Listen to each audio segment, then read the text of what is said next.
जय श्री कृष्ण, जय राधे। आज बात कर रहे हैं ध्यान पर। ध्यान अर्थात मेडिटेशन। हमने बहुत सुन रखा है कि ध्यान करो, मेडिटेशन करो, प्राणायाम करो, योग करो, व्यायाम करो, एक्सरसाइज करो। इन सब का क्या मतलब है? इन सभी में प्रमुख है ध्यान, मेडिटेशन, जो विद्यार्थियों और हम सभी के लिए अति आवश्यक है। ध्यान के द्वारा, मेडिटेशन के द्वारा क्या लौकिक इस संसार की और पारलौकिक दोनों उन्नति की जा सकती हैं? आइए जानते हैं। हम सभी में 5 तत्व होते हैं। हम सभी का निर्माण 5 तत्वों से बना है: पृथ्वी, अग्नि, जल, वायु और आकाश। जब यह हमारा शरीर समाप्त होता है तो पंच तत्व में मिल जाते हैं, लेकिन चेतना सदैव जीवित रहती है।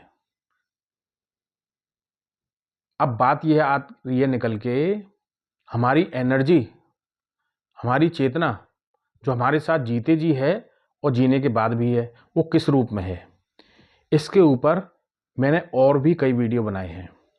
आज बात कर रहे हैं हम ध्यान पर, मेडिटेशन पर।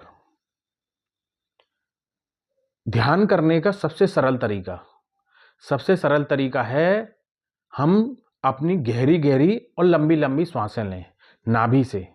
जो हमारे पेट पर नाभि होती है, उससे हमें श्वास लेना है गहरी गहरी।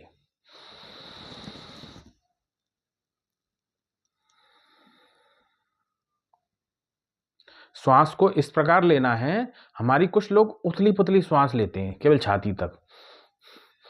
ऐसी श्वास नहीं लेना है, हमको गहरी और लंबी श्वास लेनी है, हमारे नाभि तक जाए वो श्वास। इतनी गहरी, इतनी लंबी हो, हमारे नाभि तक जाए और नाभि से बाहर आए। धीरे धीरे लेना है और श्वासों पर ध्यान देना है। अब बात निकल के आ रही है, क्या लौकिक और पारलौकिक दोनों उन्नति कर सकते हैं? ये तो श्वास लेने की प्रक्रिया है। श्वास लेने के साथ हमें 2 जगह ध्यान देना है।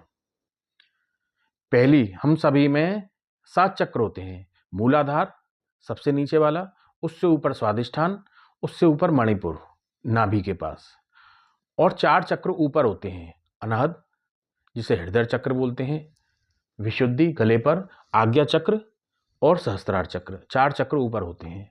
हमको 2 चक्रों पर अपना ध्यान केंद्रित करना है। पहला चक्र मणिपुर चक्र, जो हमारे नाभि पर होता है, जिससे लौकिक उन्नति, यश, मान, सम्मान, धन, वैभव, कीर्ति प्राप्त होती है। मणिपुर चक्र, आज्ञा चक्र और सहस्त्रार चक्र। आज्ञा चक्र इसमें प्रमुख इसलिए है, इससे पारलौकिक उन्नति होती है। मणिपुर से लौकिक और आज्ञा चक्र से पारलौकिक उन्नति।